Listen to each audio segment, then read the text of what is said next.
name is Chef Swat, and we're on a mission to beat Elden Ring with all 411 unique weapons in the game.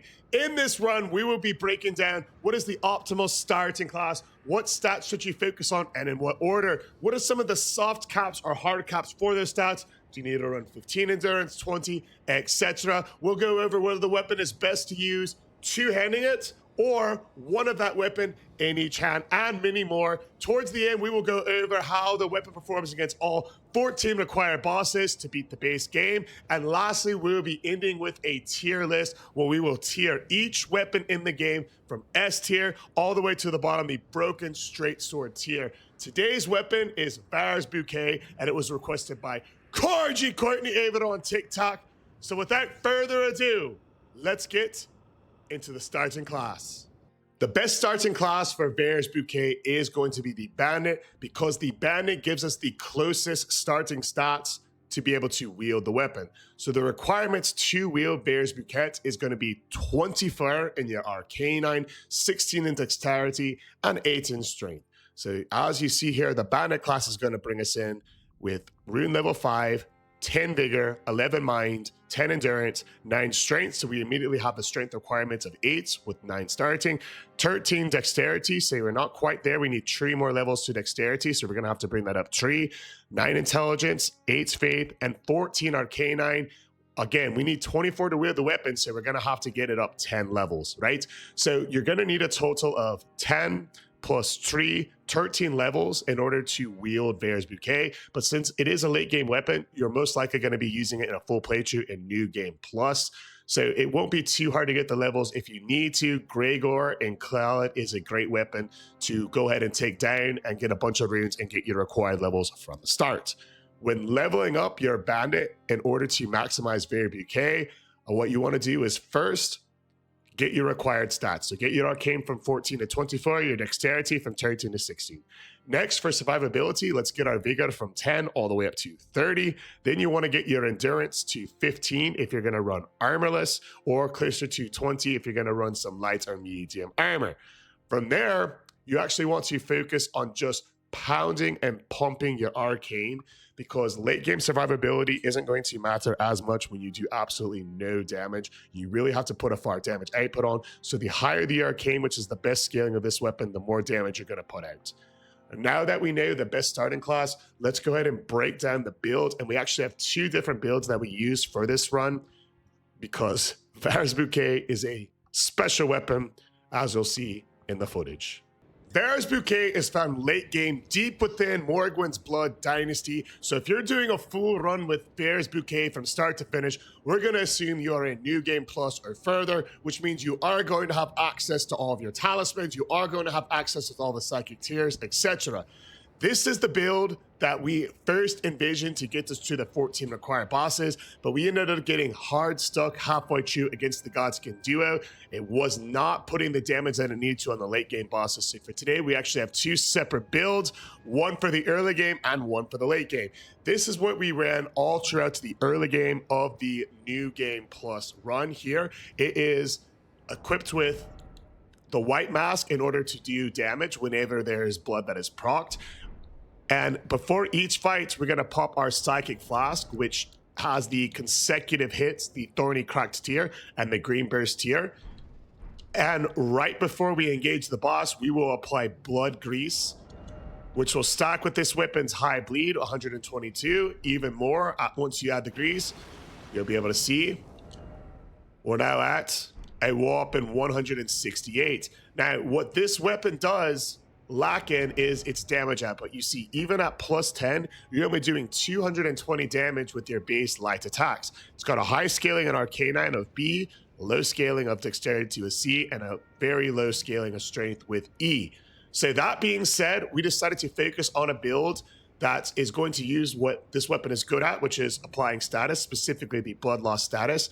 And whenever you apply status, you want to hit the enemy quickly and get those status build up. So we ended up running a consecutive hit build. In addition to the Thorny Cracked tier that we went over earlier, we had a Millicent's Prostate and the Rotten Winged Insignia to maximize that damage output with consecutive attacks, because this weapon has an Ash of War that you cannot change called Blood Tax. When you hit the Ash of War, you see this weapon will hit 4 times consecutively. 1, 2, 3, 4. So in those 4 hits, since it's using an Ash of War, our third talisman that we added was the Shard of Alexander to boost all those 4 hits an additional 15%, because this weapon is really going to need all the boost that it can get. Now, Varre's Bouquet is unique in that it is a strike weapon with natural bleed on it that scales with Arcane. It's the only weapon in the game that does all of these traits, besides in the DLC where you have the Blood Fiend's arm. That being said, the hammer class is much faster than that colossal weapon, so it is a very, very unique weapon. Unfortunately, unique does not always equal good, as we can see when we test out the build right over here on our friendly fan Malkeith. We can just test it out. As soon as we hit it, almost no damage, and on the follow-up he's able to get out before we can really get a chance at him. So even here, you'll notice we still haven't plucked blood. We actually had 1 hit that did 22 damage, and he ends up taking us out right away. And this is how a lot of those late game bosses started after the pre-game. This is the build that we use for Margit, Godrick, the Red Wolf, Rennala, the Moon Queen, the Dramatic Tree Sentinel, Ghost Godfrey, Morgott, and the Fire Giant. But by the time we got up to the Godskin Duo, even with everything that we did to boost the damage, it just wasn't getting a cut. So we switched into build number 2 for the late game, which we will go over now. In build 2, we had to focus on what are some of the advantages of the hammer class weapons, and one of them are for their weights, they have a very high potential to stagger. Now, because it is such a short weapon, it has such a short range, that stagger is probably not going to come from fully charged heavy attacks. So for build number 2 and what we ran in the late game, we added a second Varre's Bouquet, which you can get a new game plus, and we lost the white mask in exchange for the Raptor's black feathers. This allowed us to keep light rolling without the white mask, and the Raptor's black feathers let us get a bonus 10% damage per jump attack. So the idea with this build with 2 + 10 bouquets is we're going to jump, we're going to hit, we're going to jump, we're going to hit, and we're going to be able to proc a stagger and eventually get those blood blocks, because each jump attack does do 2 hits, and both of these weapons do have high damage. In addition to the Raptor's Black Feathers for our jump attacks, we have the Claw Talisman, which is going to boost each one of those jump attacks 15%, 15 + 10, 25% every time we do a jump attack. Now, additionally, because we just needed every ounce of damage on this weapon we could get, whenever we are at full HP, the Ritual Sword Talisman will give us a 10% boost. So right from the armor, right from these 3, we are getting a 35% damage boost for each of our dual jump attacks, which, because this weapon has such a low base damage while you're using them, while you're jumping, because it's just not going to output a bunch of damage. Still not the best, but it is at least usable. Now, for the Psychic Flask, we did make one change. We're not focusing on consecutive attacks, so we switched out the consecutive attack tier, the Thorny Croc tier, with the Opioid Hard tier, which is going to boost our damage negation, and that will stack with our Dragon Crest Great Shield. So that way, if we do have to trade, we can get out, not take too much damage with the Dragon Crest Great Shield stacked at that, pop a heal to get our Ritual Sword Talisman back up and get ready to go. Now, we're going to have the same setup as far as the Psychic Flask, as far as the Blood Grease, and just see the difference on damage that it's going to put out when we get back to our friend over here. So, okay, we'll whack him, much more damage, we'll whack him, much more damage, and we get that stagger, which is massive, because our next weapon is, our next talisman is the Dagger Talisman, which is going to increase our damage on those critical hits. So we are really trying to focus here on just getting a build where we can get as much damage as we can, another jump attack, and then another dagger. You see the blood proc right there. And this is what you want to do with this game. Whenever you use a weapon that you want to use, that might not be the best weapon, how do you make the weapon work for you, not how do you work for the weapon? So with this one, we weren't having success with its Ashes of War, so we said, hey, what does the hammer class weapons do? It lets us get lots of staggers. We got a build based around that, and even though we missed the critical strike there, we see just the overall damage output against this boss is loads better than it was. We're able to fight much more mobily, get in and out with these jump attacks. There's a blood proc. dodge, and even though we get hit, it's not all over. He's one shot at this point, so one more hit's going to do it. Left, right, and then when he dives out, he's just signed his own warrant because down goes the boss. So you see here, the mobility of this let us get a lot of the shortcomings of this weapon out of the way. We were able to use the Ritual Sword Talisman, the Claw Talisman, and the Raptor's Black Feathers to get a 35% damage boost on those jump attacks. When he did get critically hit, when he did get staggered, we were able to further boost the punishing blows of the critical strike with the Dagger Talisman, which increased our critical hits by 18%. This build was all about how do we overcome the low damage of Varre's Bouquet, and we were able to do that with the Raptor's Black Feathers, the Ritual Sword Talisman, the Claw Talisman, to jump attack, stagger the enemies, and then get bonus damage when they were down. Because of the naturally high bleed of the weapon, bleed was able to proc multiple times in that fight with the use of one blood grease, and that is the build I would recommend running for the late game if you're using Varre's Bouquet. So let's see both of these builds in action now. The first build, which got us to the first half of the game, and you'll be able to see the difference in how you're able to better utilize this weapon. Let's go ahead and start off with the first main story boss, Margit. Now, Margit almost always is a boss that goes down pretty easily, doesn't take too many hits, especially when you're in New Game Plus with an upgraded weapon. Now, we did get a big chunk of there with the blood proc, but as we're soon going to see, that's just thanks to the blood proc, because look at this follow-up damage, 19, 41. This is fist level damage here. This is fist level. Now, granted, we ended up realizing after the fight that, yeah, the weapon wasn't fully upgraded, so we did go fully upgrade it after this, but that is still absolutely unacceptable damage for a weapon to be doing about the same as you would do just punching and kicking. The good part about this weapon, as you can see, we did get off some blood procs over there, so it's not like it's horrible, but still, we've been fighting this boss now for almost a minute. More times than not in New Game Plus, when you have all your talismans, this boss is done in 30 seconds or less. He's punishing us due to our range with the hammer. It's very short, so we have to get close to him. And then when we are using our Ash of War that we discussed in build 1, right there, 1, 2, 3, 4, we are able to dodge that one, but a lot of his attacks really punish us when we're using this build. So 1, 2, 3, 4, before we can even go, he pops away. 1, 2, 3, 4, you get punished with the Holy Sword. We dodge that, 1, 2, 3, 4. We miss 2 of the attacks because he just hops away, get punished before we can hit, and it is just on repeat. This Morgott fight has now been going on for about a minute and a half, and we are just at the halfway point of his health. You'll notice bleed is proccing way less now that the blood grease has worn off, and holy smokes, we survived Morgott on 1 HP. This is the first main story boss of the game, and we have done tons of challenges with Elden Ring. This will be the first or the last time that this weapon demonstrates just how absolutely hopeless that it really is in terms of damage output, in terms of range, in terms of even stagger, as we see, just trying to get in and do the damage with the Ash of War. It's basically not going to happen. So we try to roll in, we try to punish, we got to roll right back out right away, try to heal up, and look at our health potions. We only have 8 remaining. So even after we double dodge the attack here, and we realize, hey, our FP is down, we can't use the Ash of War anymore, let's get a different strategy and try to, proc him with some heavy attacks there, some jump attacks. But again, just due to the low range of the hammer, we've got to come in and we've got to almost trade with this boss every single time due to his punishes or bait out 100% safe windows. Finally, we get the stagger. The hammer class pays off a little bit there, but we see as he goes down 158 damage. Are you kidding me? That's like 2 fully charged heavy attacks with no weapon, and that's coming off of a critical strike. So even though this is the first attempt on this boss, the amount of resources that we're having to use here in order to take him down does not bode way for the rest of this challenge.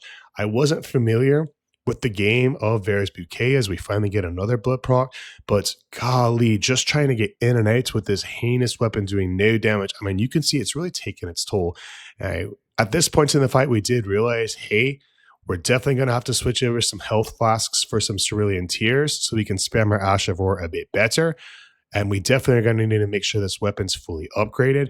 That is something that we learned, but I think it's important to just appreciate how little damage this weapon actually does against the boss, even with 4 talisman slots on. Keep in mind, we've got the Shard of Alexander, Millicent's Prosthesis, the Rotten Wingman Sigma, and the Thorny Cracked Tear. So this should be doing loads more damage than it does, and it's just not the case at all. So as we heal up to full, Margit is almost down, but those are the kind of thoughts that are going through our head in this fight. We're able to find some safe windows, get a couple dodges, but you see right here, the short range of the hammer fails us again as he easily avoids our fully charged heavy attack. We're going to get punished again as we try to heal. And at this point, I'm like, oh my goodness, are we going to lose to the first boss? He's just absolutely beating our A assist of a hockey sticks. Do you heal up here? And then I decide, hey, you know what? We're going to change again slightly how I play, focus on jump attacks instead of trying to charge him. But even those get punished due to how close we have to get in the range, as we see a fully charged heavy attack to 51 damage before finally staggering him. We're able to once again get the crit for a whopping 158 damage, followed up with a fully charged heavy for 51. And you can just see the pure brutality, the pure mental battle that using this weapon will have on a player. And very short on, we realize that this is going to be a problem. We're going to have to figure out some new stuff for bosses ahead. And that's going to start with upgrading the weapon. And that's going to start with making sure we have enough cerulean tears to keep spamming our Ash of War with the Shard of Alexander for as much bonus damage as we can.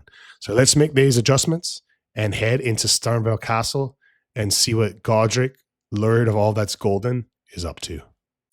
All right, now that we have the weapons charged up here to +10, we can reapply the blood grease. We got more cerulean flasks, so surely we can spam our Ash of War much more frequently. Let's start off the battle here with that Ash of War.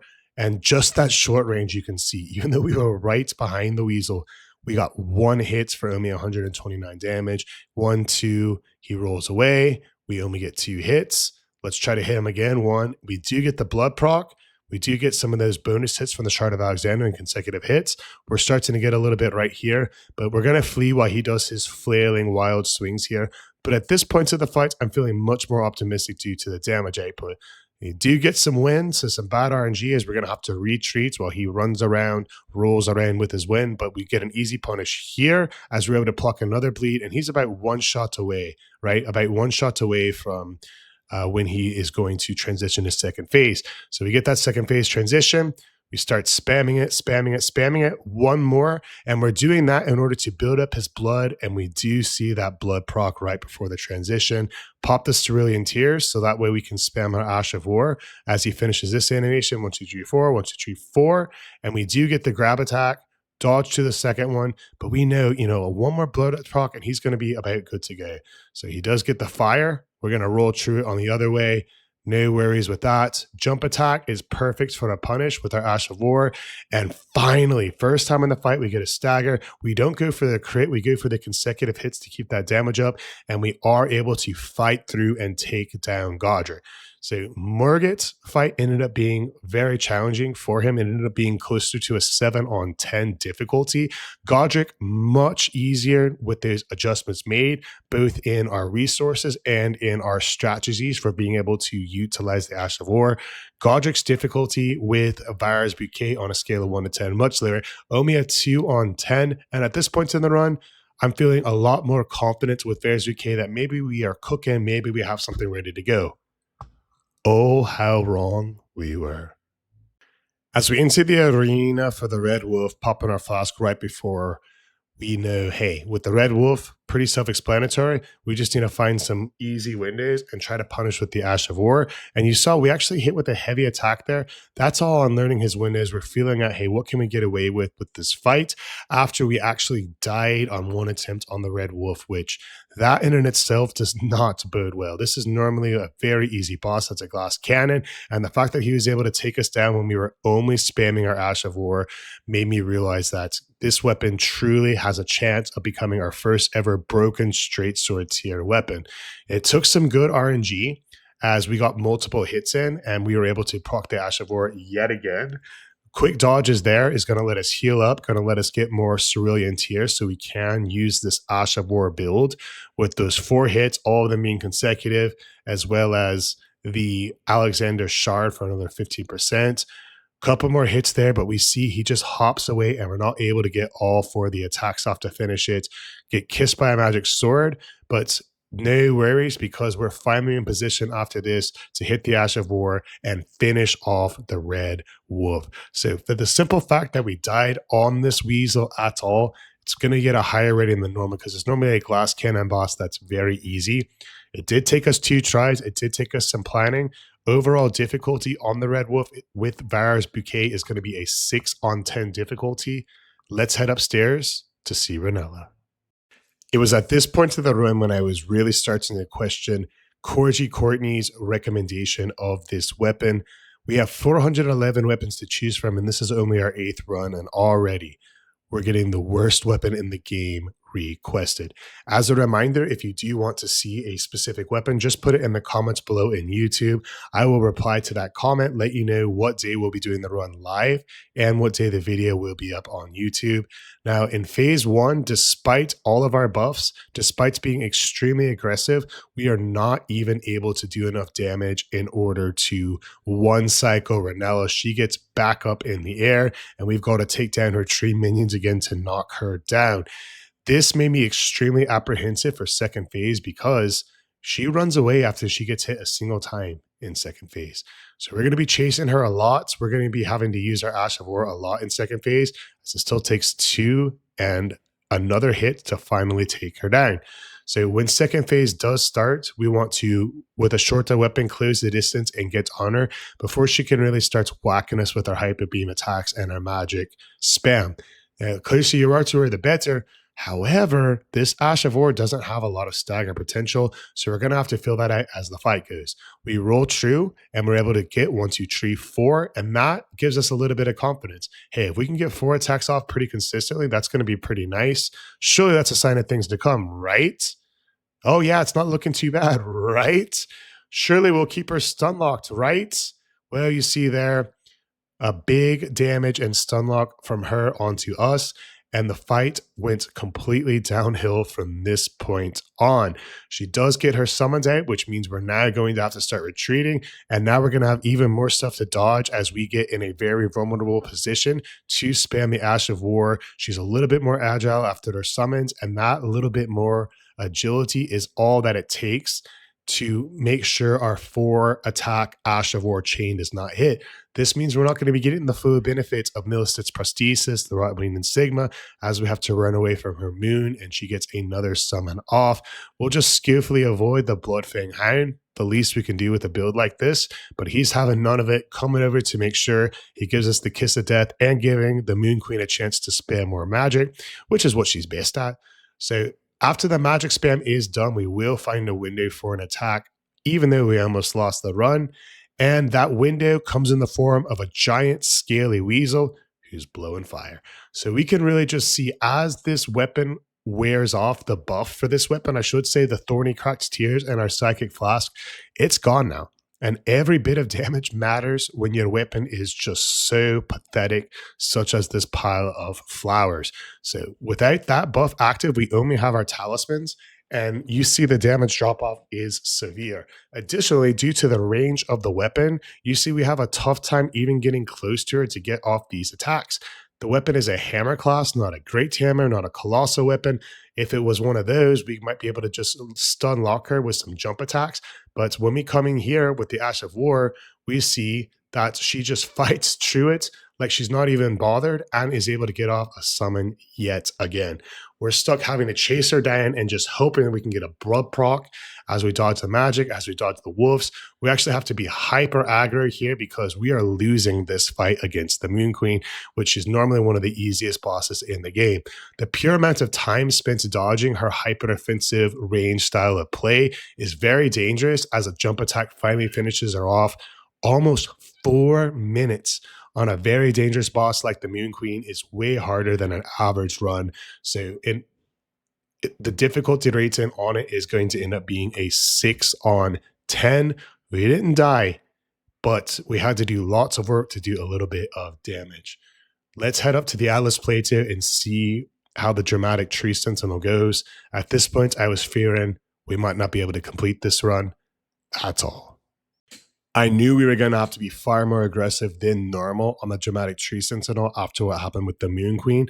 We do not want the buff of the psychic flask consecutive hits to wear off. So you'll see we immediately dismount. We hit 1, we hit 2 Ashes of War, and we get a blood proc, and we absorb that hit to let us get in tree and start off the fight quite strongly by this weapon standards of getting about 1/25th of the health, or 25%. It's not 1/25th. So we were able to dodge through it. And that's going to be kind of a theme of this fight. You will notice that during this fight, I rely on the Dragon Crest Great Shield to be able to take some of these physical attacks from this dramatic tree sentinel and be able to trade with our Ash of War. Additionally, you'll notice we don't go for that Ash of War every time due to some of its quick punishes. We knew this is going to be a hard fight and a tough fight, so it was going to be about patience, using your winners when you can, such as when we're on the shield side and when they activate a lightning. A very short lightning attack. As you see, he's just now after 2 Ashes of War and a heavy jump attack, right at halfway health. Was not getting too confident at this point of the run because I'm thinking, how the heck are we going to be able to do this? Well, we're going to have to rely on some blood procs, we're going to have to rely on some staggers, and we're going to have to rely on a lot of dodges.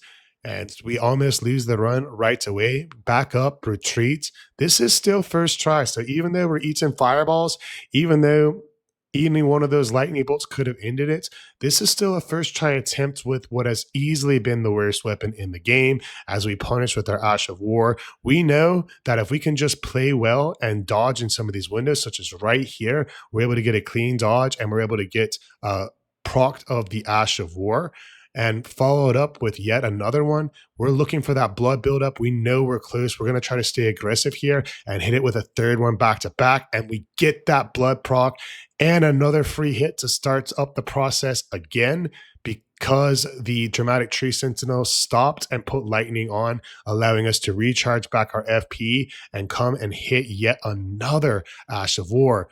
We get a bit lucky with RNG as they do the lightning attack.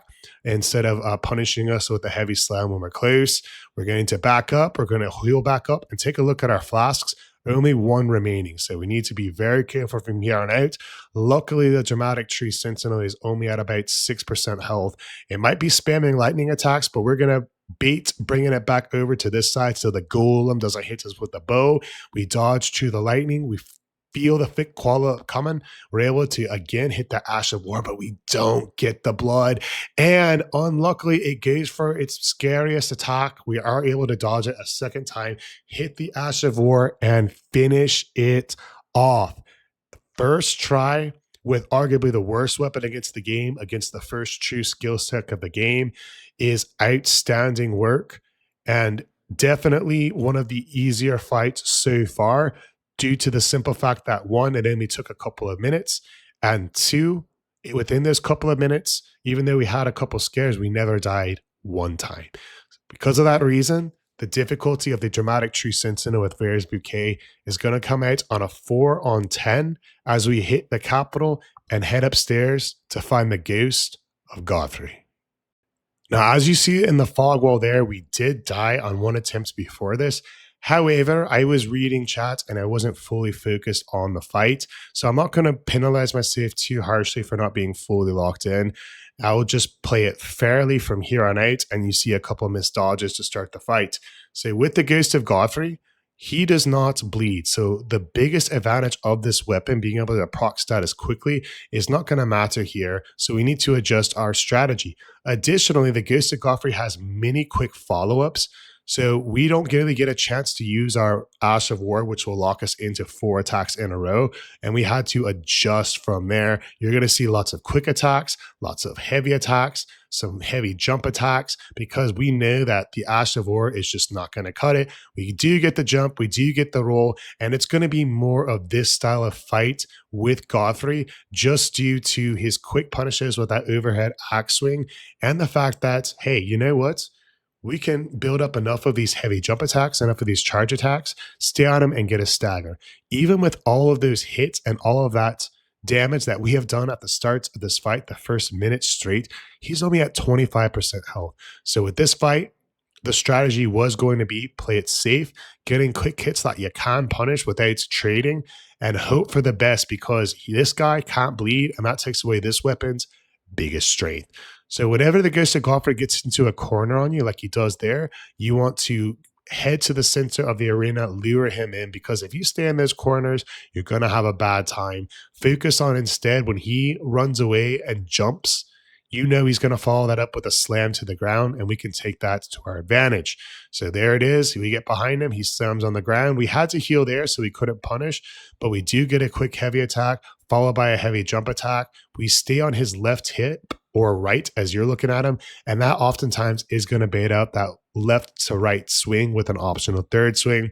There, we're able to follow up his stomp attack with a heavy jump attack, get the stagger and the crit. He jumps away. We follow, jump attack, and you see the timing of it. I'm back on his left hip. Right as you're looking at it, he does his 1-2 swipe. He stomps. We dodge, and we want to stay on that hip to trigger this sequence. He jumps away from us. We follow him and punish with a jump attack. And because we're on that hip, we are very likely to bait out this attack that he keeps doing. We do get in the corner there. We don't want to make a living in that corner with that left-right swing.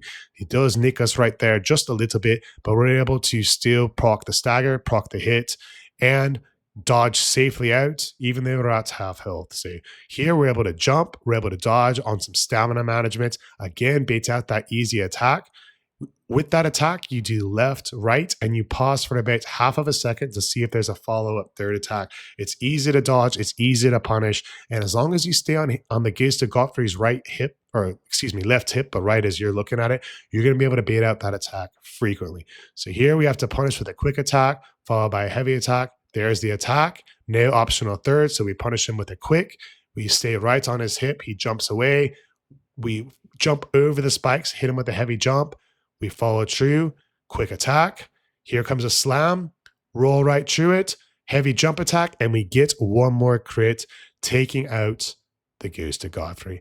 So the Ghost of Godfrey, even though we did die once, it wasn't really a full locked-in attempt. We did see the Ashes of War there. It was a longer fight, though. It definitely wasn't easy. We had to dodge a lot of attacks, and we had to sequence out a lot of ways to punish him. Because of that, the Ghost of Godfrey ended up being a 5-on-10 difficulty in this run. But now the run is really going to start getting challenging. Before this point, bosses killed us once, maybe twice on some of them as we were figuring out this weapon. This is the first of several bosses in a row that took dozens of attempts each time. Let's start a nightmare as we head to the throne room and fight Margit, the Omelet King. This is roughly attempt number 25 on this boss. We have been figuring out the safest ways to find a window to punish him, when to reapply bleed. He's so mobile and he does so much damage that it's very risky for us to get animation locked with our Ash of War. So we have to fight this boss far patiently than we ever have. Here's one that we can dodge and use the Ash of War, but you see we were only able to get 2 hits off just due to the ridiculously short range of this weapon. And right here we're going to punish again, and we are able to get a blood proc, but you see even when it's good, it's bad with Varre's Bouquet, because although we were able to get the blood proc in 4 hits, we trade, he takes a third of our health, and just trying to close the distance and get in a place where we can punish him was extremely challenging. And even there, we perfectly dodge. We're behind him. He hops away, and we are animation locked in our weapon. We do proc more blood grease on it because the way that this weapon needs to work is by getting off that bleed, as you see there. We get that window of punishment, and we just decide at this point to just take the hit. We take the hit. We're able to roll away at the last second. The reason we want to take that hit is that lets us get him 8 hits on him. And even though it's not doing a lot of damage, it's refilling that blood gauge as you see it proc there. And we're going to hit him a couple safe windows, get the hell out so we can come back in and punish him again. 1, 2, 3, 4. And then we see the follow-up. We try to be greedy. It catches us this time. And this is where we're in trouble because we only have about another minute of the buff that lets us get more consecutive hits with a Thorny Cracked Talisman. So we have to be very aggressive here because once that goes, the damage is even less impressive than it already is. We're able to get it in, but again, getting trading hits when any one of these will take us out, has just been brutal with this weapon. Spear tapped, sword swipes. We know he's going to throw the spear. We got to dodge to it. And then right here, almost into the run, but we are able to dodge out of it. A grab's coming, which is a great window to punish. And we do get a blood proc. And at this point, I realize, oh my goodness, this might be the attempt. We just need to get lucky enough to get one more blood proc in. As he spams his hammer, spams his sword, we need to go around the pool here. Look at our health potions. We only have a couple remaining, so we're going to have to be conservative. Our buff's still up, but we know it's not going to be for long. So we got to find these winners, and we got to find them quickly as we dodge the Holy Spear. As soon as he starts charging us or giving us a window, we're going to be good to go, because now we've got our blood grease back on it. We hit it here. We try to get another one, and we get hit with the AoE before the fourth one can go off. Another potion goes down. His sword is up, and now he's spamming attacks at us with yet another spear. We got to dodge to it. We got to hit him with the Ash of War. The blood procs. And at this point, it doesn't matter if the buff goes away, because he is officially one-tapped and we get grabbed. At this point, we almost lose the run, but thanks to our Dragon Crest Great Shield, we are able to survive the damage. Due to that, due to leveling our vitality up to 30 in order to survive some of these mid-game bosses.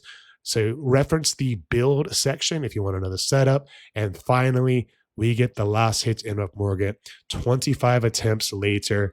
Little did we know that this boss would be nothing compared to what's waiting for us in the crumbling farm Azuka.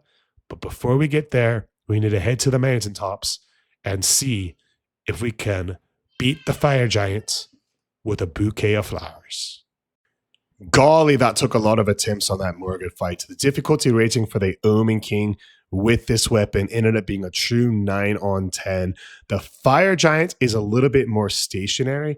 So even though he took us about a half a dozen attempts before we get to this winning attempt here, and we found a sort of different way to try to attack him, it was definitely a very challenging fight and one of the more challenging ones in this run.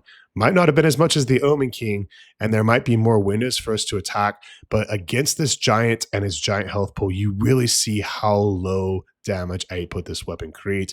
We have hit this guy with about 10 attacks so far, and it doesn't even look like his health bar has moved.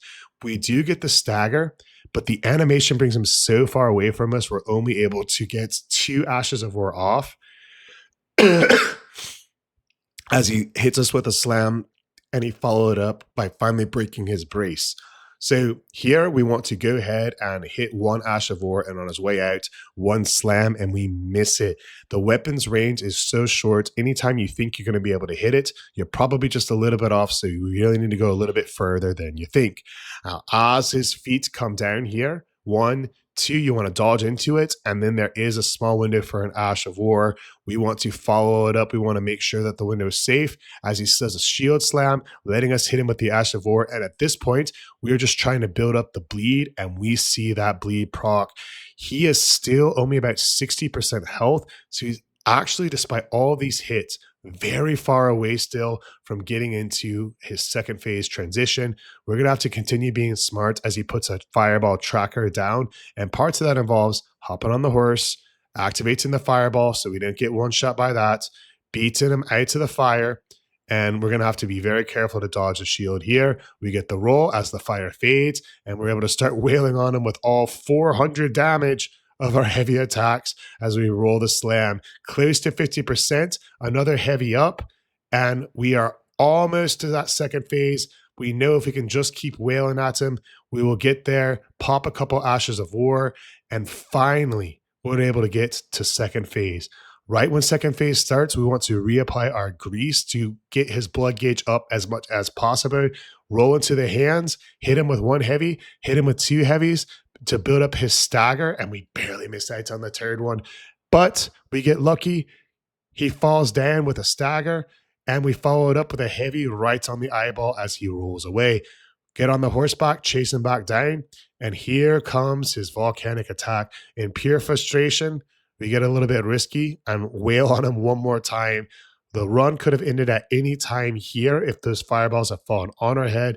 But you know what? In past attempts, we've learned the only way to damage this guy in second phase is getting those blood procs with this absolute garbage weapon damage-wise. So he puts down his 2 fireball trackers. We're going to ride by. We're going to set off 1, set off 2, head under the legs, and start hitting that Ash of War. 1, 2, 3, 4 hits. And see if he rolls. Nope. Let's punish again. 2, 3, 4 hits. And we see a beautiful blood proc. It looks like it's going to take maybe 2, possibly 3 more of those to win the fight. And these are kind of what we're thinking as we dodge the fire giants and then chase him down when he rolls away over on foot or on the horse, depending on how far he goes. Baits off a slam attack, and we get on the outside looking in. I decide at this point, even though it's not going to do barely any damage on the foot that has the binding on it, I decide to at least spam it, build up that blood gauge consistently, all for naught because he does end up doing an AoE attack. One of the reasons the fire giant is such a hard fight is it is a long fight when your weapon does not do very much damage. The longer a fight goes on, the more likely you are to miss a dodge, get hit by some of his fire in one shot, etc. So during that, we were able to get that next blood proc off, and now we can see the tunnel at the end of the light. Keep procking this Ash of War while we can. And we're going to go a little conservative here as the fireball trackers go off. 1, 2, we get those fireballs out. We dodge the ones that he's tracking us with, and we are back, heading to the bottom of his beard, unworried for his roll. We'll reapply, hop off, find that leg, get that Ash of War off. 1, 2, 3, 4. A quick roll to no avail. We're going to follow him right through it on foot this time because he didn't go too far. Hands right in front of us, but we're not going to follow for the baits. We're going to go for the safer play, getting behind him, because we know if we can just get 1 more blood proc off, this weasel is going to go down. At this point of the run, we're going to be a little bit safer. We're going to reapply that grease as he does his AoE for the 4th time this fight. Charge him back down, hop off the beard, apply the Ash of War. If we can get a straight shot at it, and there it goes. 1, 2, and a roll ruins it all. So we got to hop back on, chase him back again. At this point, we've only got about 30 seconds of blood grease left on the weapon. 2, 3, 4. We finally get it. The blood procs. The fire giant goes down after half a dozen attempts, and after over a 5-minute fight, roughly 5.5 minutes as we speak, the fire giant's down. Definitely a difficult fight with Varre's Bouquet just due to the limited range. Even though it's a bleed weapon, it takes so much hits to proc it. It does such little damage when it's not proccing bleed that the overall difficulty of the fire giant with Varre's Bouquet still ended up being an 8 on 10. The Godskin Duo fight with Varre's Bouquet almost broke me. We enter the arena, we pop our psychic flask, and we put on our blood grease on one of our weapons. You notice at this point of the run, we have switched up our build, and that is broken down fully in the build setup due to the mannerisms of the Godskin Duo, how you have to fight them, and then both targeting you together, having a low damage output when one of them's rolling around and the other one is throwing fireballs at you was simply not going to work. We had to be hyper aggressive here, as you can see, trying to get off as much damage as possible with a bouquet of flowers. We stay hyper aggressive on this fight to try to make it a one-on-one as soon as possible. And you see, for almost every other weapon, he would be one shot. But with Varre's Bouquet, it's probably going to take a couple. We're able to barely survive the roly-poly special as we get some good RNG and not get fireballed to death. And one of them goes down with overall minimum resources taken. We've got 10 heals and we've got a true one-on-one. Our goal, once it's a one-on-one fight, is we want to maneuver the skinny Godskin by himself, but he gets stuck in the ground, of course. So he gets unstuck right when we get to him, and now we can start putting out some damage. We do need to stay at full health here, and a window comes up. We want to jump and really spam these. Again, this newer build and the idea behind it is broken down at the start of the video in the build section on build 2. And we were able to see the effectiveness of it, of not having to rely on the Ash of War being locked into place for 4 hits. We know second phase is coming. We roll through it because we just have to stay so aggressive to try to finish it out. We still don't. And we barely get the Godskin Duo down before his Black Flame gets us. His friend is back. We know it's time to reapply our buff because we need every ounce of damage that we can get. Our blood buff is up from our mask, but we still need to put it on our Bouquet because this weasel is not going to go down easily, and we need to try to make it a one-on-one with the skinny one when it comes. We're able to get off one hit, trigger the slams, a second hit, and now we know if we can get him quickly, we can get a stagger. So we're able to get that stagger, and then just for whatever reason, not activate the critical strike and do the quick instead, as is the way. The bell comes out. We're able to stagger him, which is very key at this point. Get the critical strike that time. If we had been able to summon his friend, we would not have been able to stay this aggressive. We were able to get 2 hits, dodge true or attempt to, and this time we get hit by him. So we know that roly-poly is coming. We need to dodge behind the pillar, let him finish out his attack. And I know that he's going to want to try to summon his friend here very soon, which is going to give us an open window after he's done rolling around. Try to be aggressive, see if he's going to do the bells. And instead, surprisingly, he goes to this attack, which we will be able to punish. We will be able to roll out. And now we know if he does a special attack, he's only 1 or 2 hits away. We get some very unlucky RNG and he rolls again. But at least the good part about this roll is that he did it before he summoned his friend. We get a chance to reset, a chance to reapply the grease, and a chance to punish again.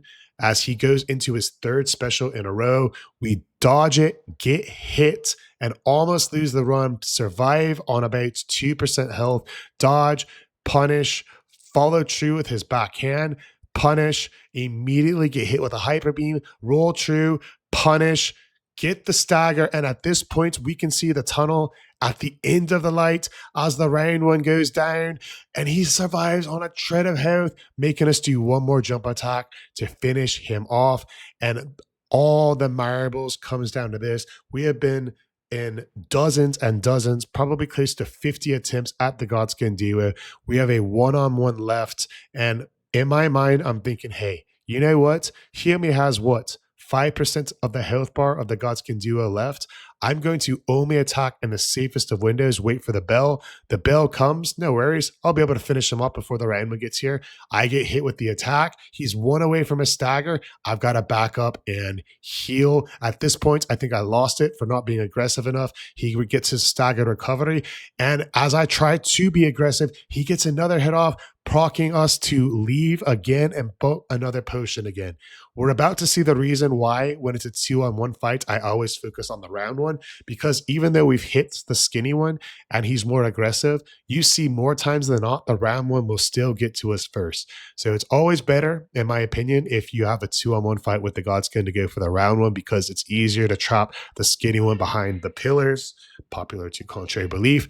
And that is exactly what we are attempting to think here. Hey, should I just target the round one? No, the skinny one is so close. We've already hit him a couple times, and he's so aggressive now that even if we try to fight the round, we're not going to be able to get away with it. We just need safe windows. Almost lose the run right here again. If the round one had been ready for a follow-up attack, we got to drag him out. We got to get him away from his friend, and we got to rely on him being aggressive and these safe windows. We're not able to get the jump attack there, which would have been grand. And you see, because the round one's naturally more aggressive, he is in it at all times in that background here. So the skinny one, you see his walk, how it's changed. That's what he does when he's into being more aggressive. We do get another hit, and I can see that we're about 2 away. Let's see the round ones behind the pillar. We can punish again, and he does a quick dodge. Now at this point, the round one is already there, and our buffs are completely gone, long gone, because this fight has gone on for over 6 minutes straight after dozens of attempts, hours of streaming, specifically this fight. We got to head around, dodge the fireball, find the skinny Godskin, get behind the pillar, and know that if we can just get a couple of open hits, it will finally be over. The nightmare is done. We take a slight risk and we do get rewarded. And you can see without the buffs, that damage does almost nothing. We only have 1 potion left. We have to be careful here as he does his charge attack through the pillar. But a fireball comes out, leaving a window. He looks like he's one shot. The round one's behind it. He survives on 1. 1 more should do it. And finally, after roughly 4 hours of live streaming just this fight, the Godskin Duo goes down with Varre's Bouquet. This was undoubtedly the hardest fight, not only of this run, but of any run we have done so far. The combination of the short range of Varre's Bouquet and having to always distance the Godskins from each other, the low damage output, not letting us finish them off one-on-one before they're able to summon their friends more times than not, made this fight absolutely brutal and had to be not only played perfectly, but played luckily in order to take it down. First 10-on-10 difficult fight with Varre's Bouquet, but we have had some pretty high ones overall. Hopefully Malkeith won't be as bad, Let's go check it out. Phase 1 Malkeith was always about setting up the end of his reign of terror so we could critical strike him and stagger him and get another punish when he's on the ground in phase 2. So you're going to see some things that might not make as much sense until phase 2 starts. Basically, the idea is we want his stagger to be built up enough so when phase 2 starts, we're able to immediately punish him, break his stance, critical strike him, and jump attack him again in order to get off the maximum amount of damage right at the start. So we do play this first phase a little bit carefully, and the second phase will be more hyper aggressive, because if we were too aggressive on first phase, we would get the stagger on first phase, and second phase, that stagger gauge would be empty, not letting us hit that stance breaking attack and that follow-up punish. So here, we're going to have to dodge. We're going to have to wait for these open windows. There should be one right after this. Perfect. We're able to get the jump attack, and there's bleed number 1. Now, normally we'd want to be aggressive during this window where he picks up the floor, but we go away from it. We want his stagger bar to go back down because we don't actually want him to get staggered in phase 1. We want him to be well into almost getting staggered by the time phase 2 comes around. We dodge a swing attack. We dodge his swing attack again, and we wait for the slam, and there it goes. We're able to punish with a double jump attack, dodge the rocks, punish up, and now we got another slam, dodge through the rolls. Here he dodges us, and we get clipped by the rocks, but we know that there's a punish coming up, and we know that he's one blood proc away from phase 2. So we're going to dodge the slam. We're going to stay right on top of him. Slam goes up, rocks go up, another jump attack procs the bleed, and most importantly, not the stagger. Now we take 2 steps to the right, 3 steps back, and trigger his horizontal vertical slam. And even though we miss an attack and we miss the stagger from the beginning, I know his posture bar is high. And if we stay aggressive, we can get lucky and finish this fight off before it gets a chance to get going. He dodges again. And now I know that that stagger bar is, if not empty, almost empty. So we have to really play perfectly from here on out.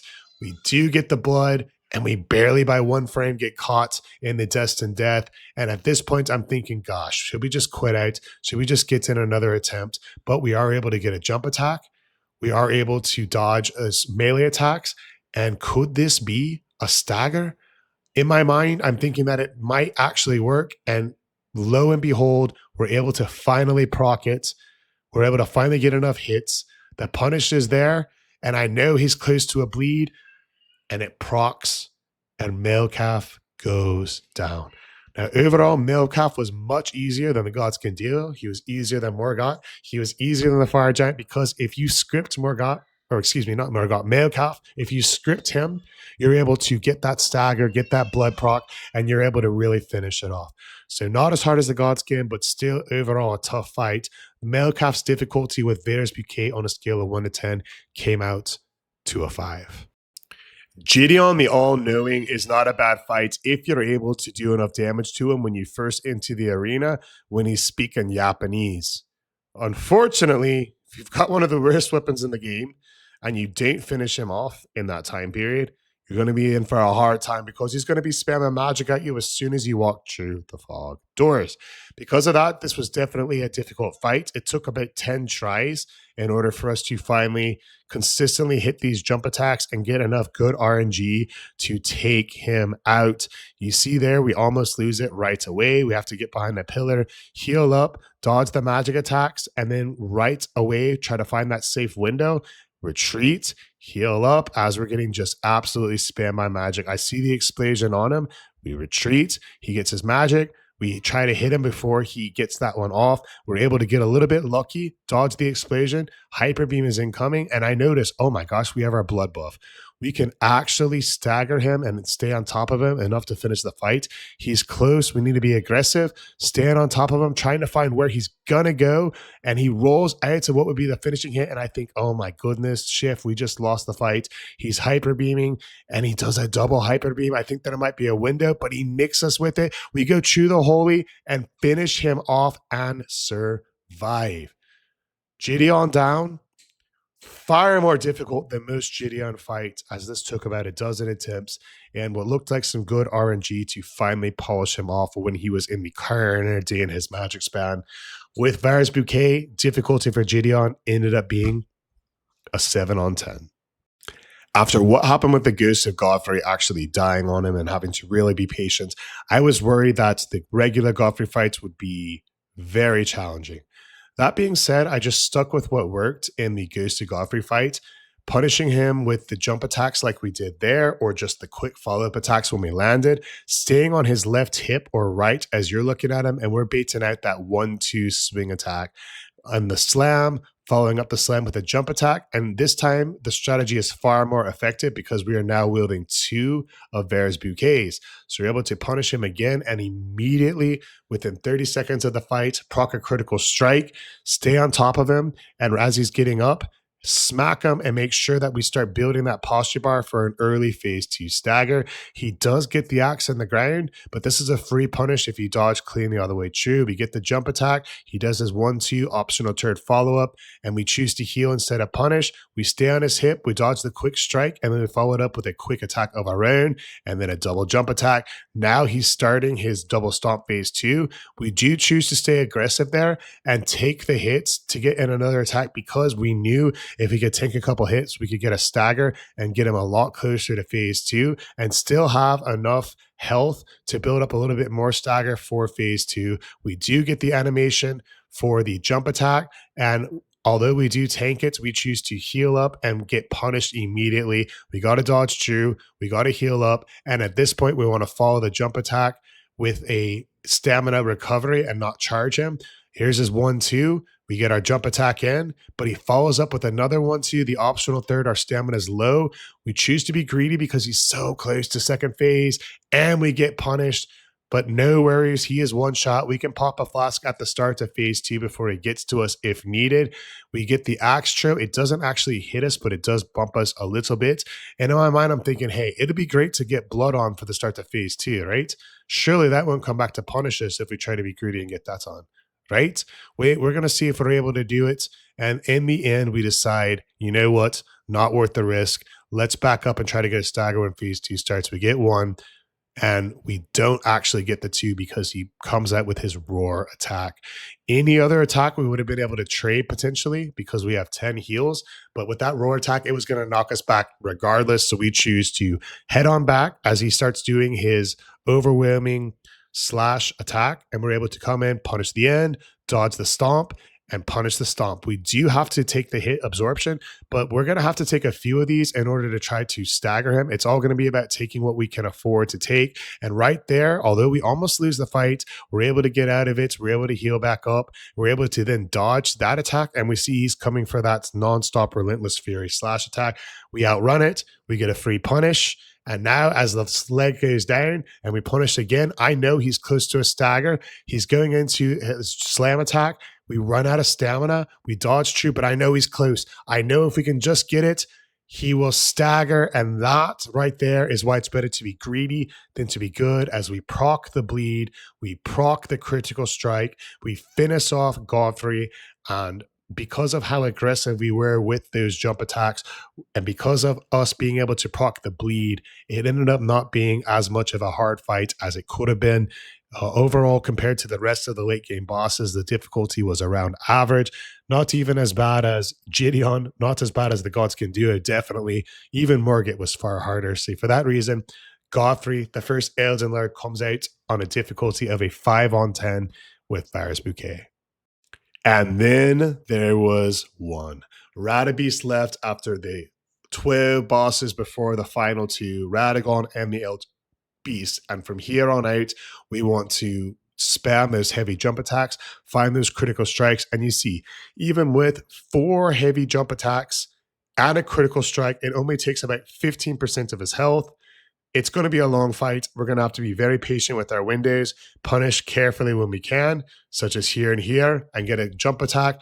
This was our third attempt at Elden Beast here.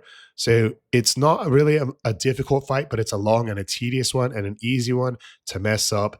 The staggers and the parries work great against Radagon. Again, with our build breakdown in build 2, you can see the extra damage from these jump attacks. You can see the extra damage from the dagger talisman on the critical strikes coming into handy as he does his hammer slam, letting us once again follow it up with 2 jump attacks. We get good RNG. We're able to yet again stagger Radagon. This is the 4th stagger of this fight, and I want you to pay attention of his health. It is just now below half.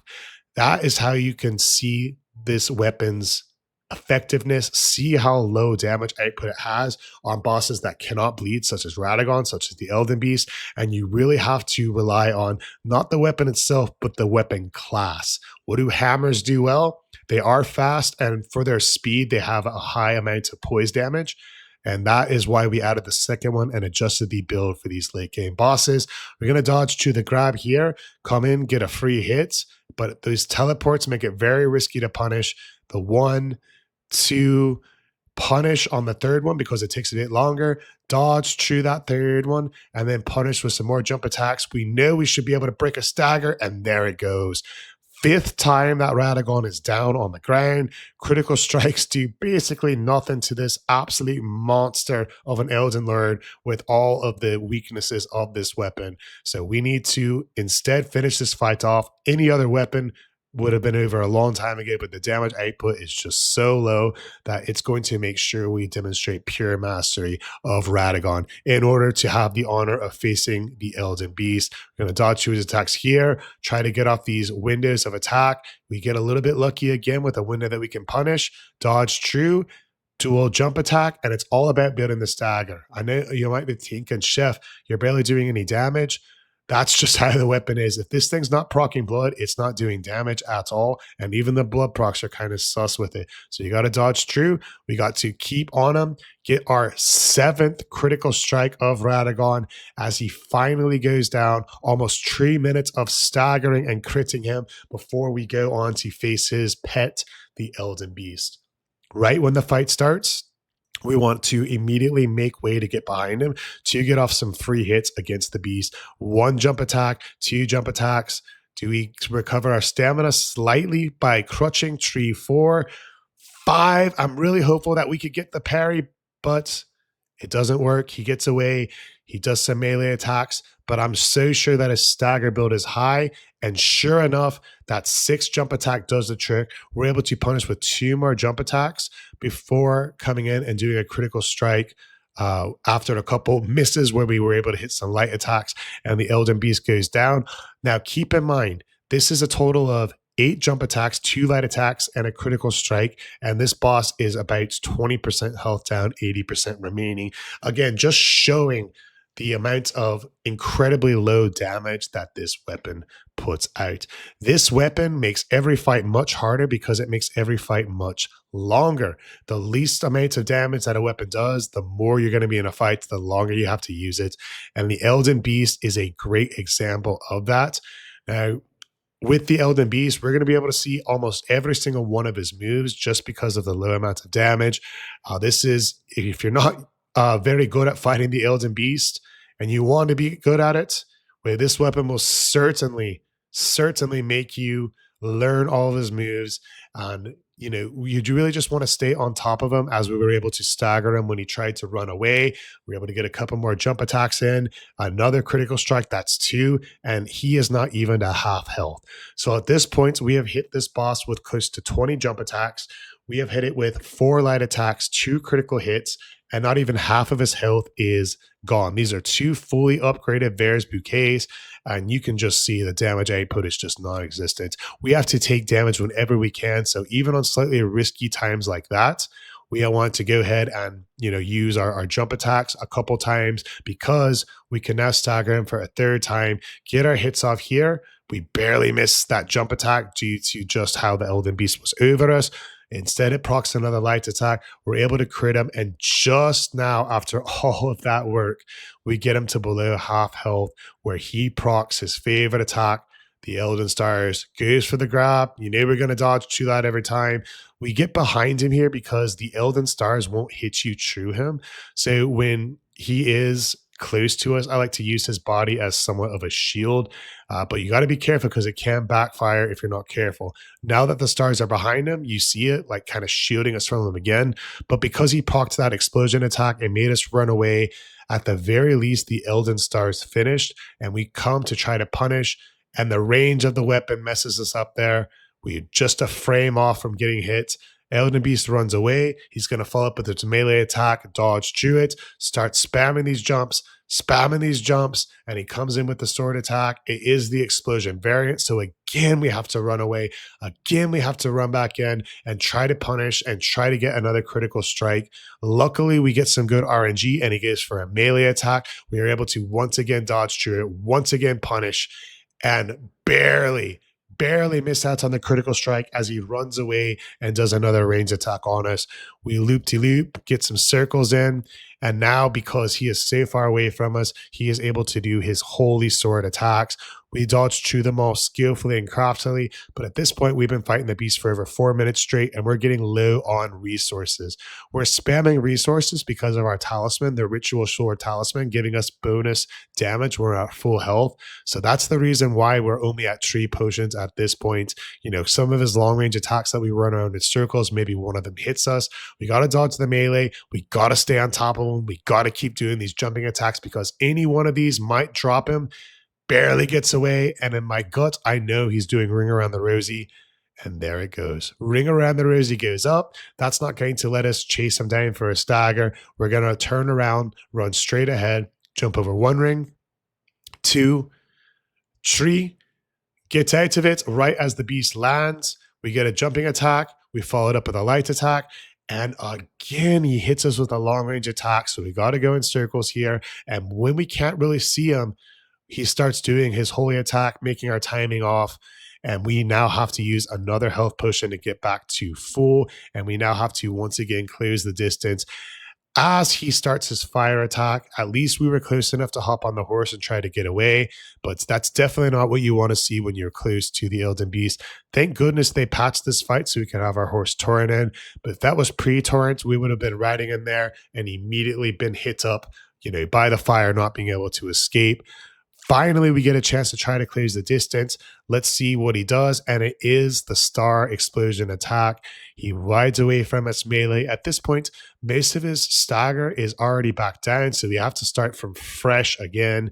He's going to run away from us, and now he's going to start his flying sweep attack, dodge right through it, find where he lands, charge up, 1 jumping attack, 2 jumping attacks, and we get slammed by him. He barely catches us. We have to use our second to last potion so we can try to remain at full health. Again, when we're at full health, we get that damage buff, and every lick of damage matters when you're using the worst weapon in the game.